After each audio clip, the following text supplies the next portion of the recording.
Ассаламу алейкум достор, ассаламу алейкум кыргыз элим. Силер менен Алмаз Туран. Абдан ушундай көп суроо келет, бир суроону айтып коеюн. Бир аз түшүндүрмө берип кетейин бир туугандар.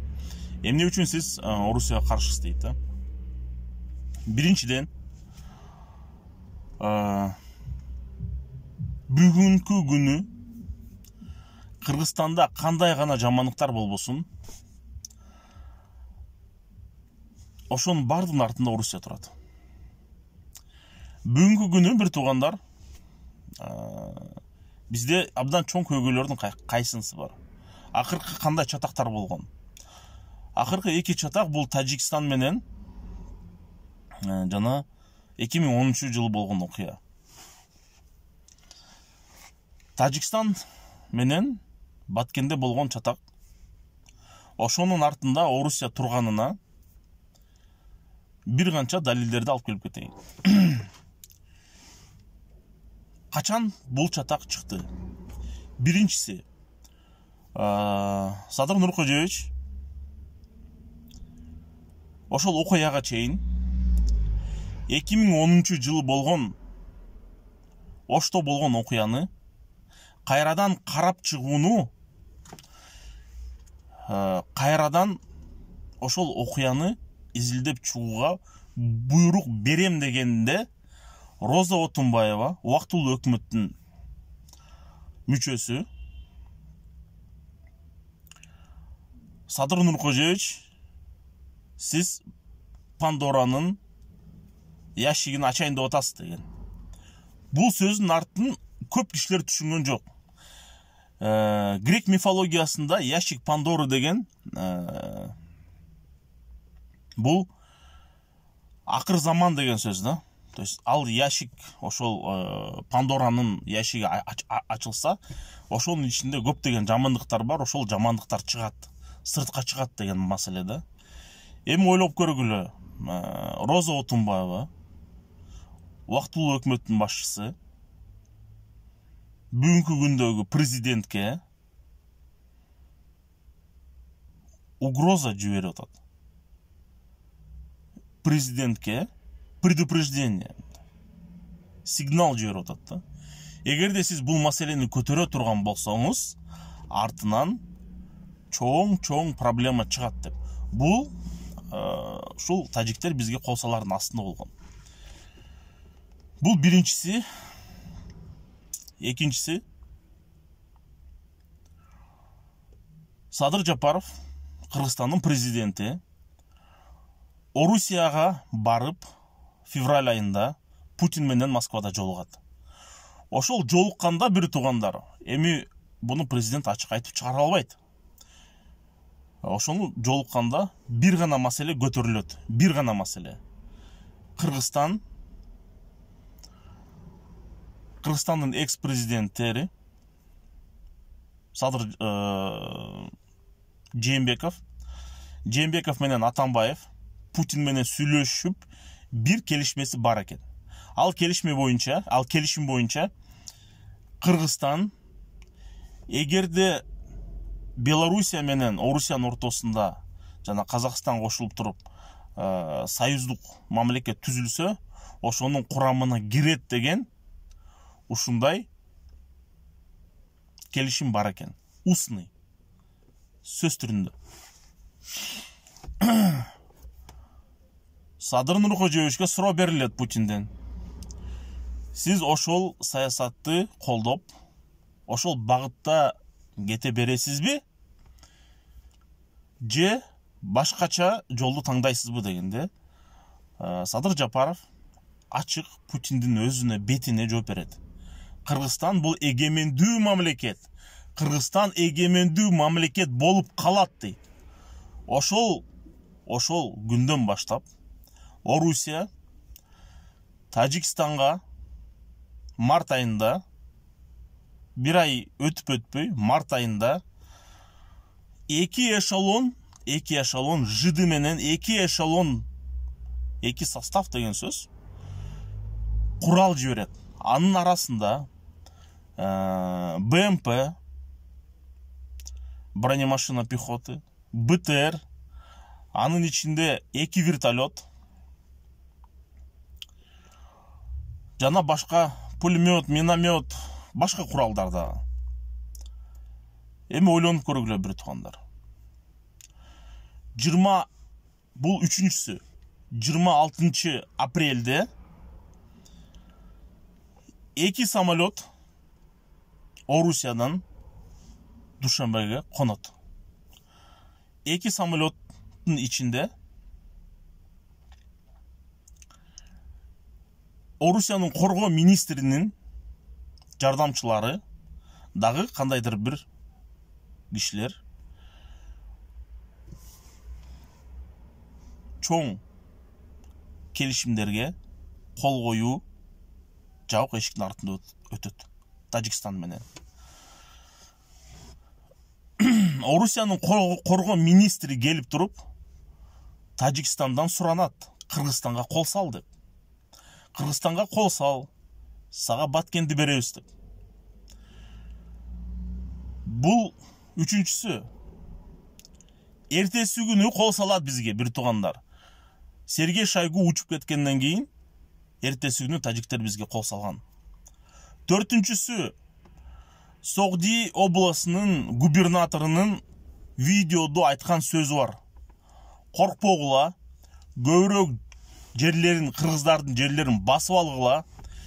Орусия аларды колдобойт, Орусия биз менен, аларга эч ким жардам бербейт деген видеосу бар.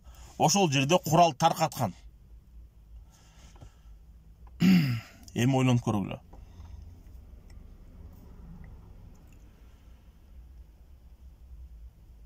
Эмне үчүн? Максаты кандай эле?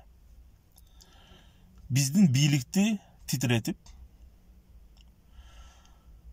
Садыр Жапаровду бийликтен кетирүү. Бүгүнкү күнү Орусиянын максаты Садыр Жапаровду бийликтен кетирип, ордуна өзүнүн марионеткасын Сапар Исаковду же Адахан Мадумаровду алып келип коюп коюу. Анан кийин эмне кылат? Бир нече убакыт өткөндөн кийин референдум маселеси көтөрүлүп, референдумда бир гана маселе көтөрүлөт. Кыргызстан эгемендүүлүгүнөн ажырап, өзү ыктыяры менен Орусиянын курамына киргенди каалайбы деген. Ойлонуп көргүлө. Биздин ата-бабаларыбызды кырып келген, биздин ата-бабаларыбыздын жерин басып келген, биздин жерди басып алган Орусия бүгүнкү күнү дагы бизге каршы ушундай иштерди жүргүзүп жатат. Бул нерсени бир туугандар гибриддик согуш деп коет. Сенин эле союзникиң, сени колдойм деп бетиңе күлүп туруп, белиңе бычак саят. Түшүнүп атасыңарбы? Буну гибриддик согуш деп коет. Орусиянын максаты бизди басып алуу. Бирок бизди бүгүнкү күнү физически түрдө басып алардын астында чоң мамлекет турат. Ал мамлекет Казакстан. Эми бүгүнкү күнү Орусиянын СМИлерин мониторить этип көрсөңөр, канча деген военный аналитиктер, канча деген журналисттер, канча делеген политологдор, политиктер, депутаттар ачык айкын чыгып сүйлөп атат. Казакстан бул фашисттик мамлекет болуп кетти. Казакстанды басып алыш керек. Северный Казакстан, түндүк Казакстан бул орустардын жери. Казак деген эл жок болгон, казактын жери жок болгон, бул жердин баары биздин жер болгон депчи. Ойлонуп көргүлө бир туугандар. Булардын максаты бүгүн Орто Азияны толук басып алуу. Эстетип кетсем, Казакстанда ушул ЕСтин лидерлери чогулганда, ошол жерде Лукашенко ачык айкын Өзбекстанга угрожать этет. Эскертме берет да. Өзбектер, силер бизге кошулбасаңар, силерди да чоң проблемалар күтүп жатат деп. Ошодон кийин Өзбекстанда 2 проблема чыкты. Биринчиси, Казакстандын территориясынан Өзбекстандын ушул энерго шакекчиге каршы, Кыргызстан, Өзбекстан, Казакстан энерго шакекчиде турабыз. Ошого каршы чабуул жасалды, террористтик акт жасалды деп айтса болот да.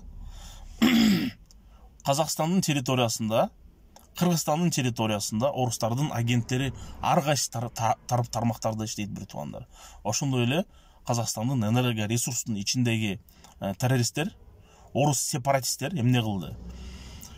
Булар Өзбекстанга кеткен энергия шакекче менен кеткен энергиянын өлчөмүн эң минимумга, эң төмөн даражага түшүрдү да, эң минимумга түшүрүп туруп, бир убакта абдан көп өлчөмдөгү мегаватты ошол линия менен жибергенде, тияктан подстанция, кабыл ала турган подстанция аны көтөрө албай жарылып, Өзбекстанда пожар болду. Ошону унутпагыла. Бул биринчи Өзбекстанга каршы Орусиядан жасалган диверсиялык акт. Экинчиси, Каракалпак эли менен Өзбек элин бири-бири менен чабыштырды. Бул үчүн бүгүнкү күнү интернет жетиштүү экен бир туугандар. Орустун бүгүнкү күнү Орусиянын иштеп атканын СМИ аркылуу, ушул блогерлер аркылуу, ушул ар кайсы баракчалар аркылуу чабуулдарын көрүп атасыңар. Ошон үчүн айтып кетерим бир туугандар, Орто Азияда ушул мусулмандардын мамлекеттеринде кандай жамандыктар болбосун, анын артында орустар турат. Орусия турат. Ошол эле Афганистанды айтып, мисал үчүн, мына Америка Афганистанга кол салган дейт. Бир туугандар, эң биринчи Афганистанга орустар кол салган. Жакшынакай гүлдөп жаткан, жакшынакай сонун жашап аткан Афганистанды бул 500 жыл артка таштап салган. Ошону унутпагыла. Эң биринчи Афганистанга Орусия кол салган. Югославия боюнча дагы Американы күнөөлөп кетет. Югославияда сербтер, алар өздөрүндө славянин деп аташат. Орустардын бир түрү, алар дагы фашист болот, орустарга окшош. Сербтер Косоводагы албан элин, мусулман албан элин геноцид кылып, Серебреница деген шаарында 12 000 адамды бир күндө кырып көмүп салган. Ошондо Америка өзүнүн аскерлерин киргизген.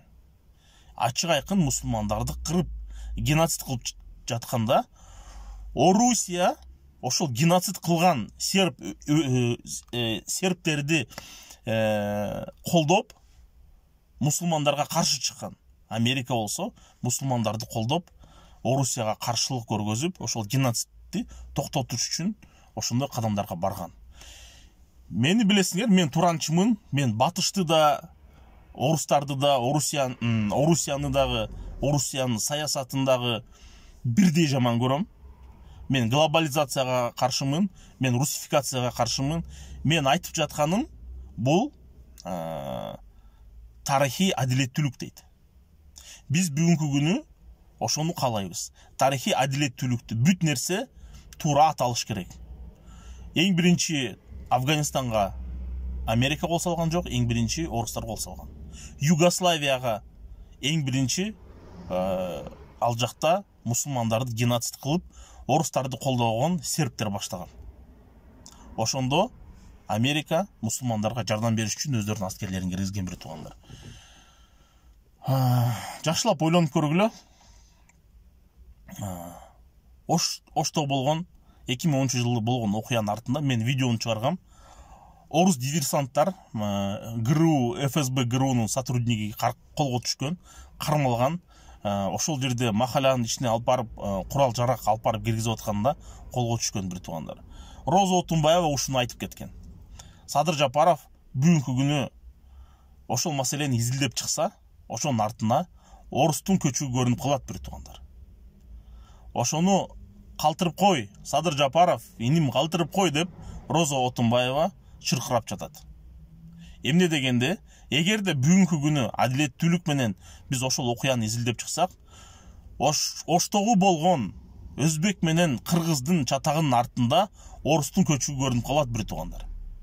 Орустар, Орусия ошонун артында турат. Кыргызстанда кандай жамандык болбосун, ошонун артында орустар турат. Мен ошон үчүн Орусияга каршымын. Мен орустарга каршы эмесмин. Менин орус досторум бар, орус туугандарым бар.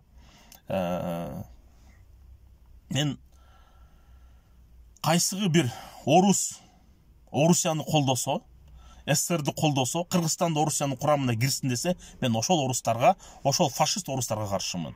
Адеквативдүү, баш иштеген, ыймандуу, адилеттүүлүктү сактаган, Кыргызстанды кыргыздын жери деп, кыргыз тилин урматтаган, кыргыздын тарыхын сыйлаган орустарды мен дагы сыйлайм, бир туугандар. Жакшылап ойлонуш керек ошону. Бүгүнкү күнү, бир туугандар, бизге өнүгүүбүзгө бут тосуп, тоскоолдук кылып турган бул Орусия. Бүгүнкү күнү бизди экономически блокада кылып салган да. Бизди Кыргызстандын ичинде азыркы күнү, ачык айтайын, экономикалык экспансия жүрүп жатат да.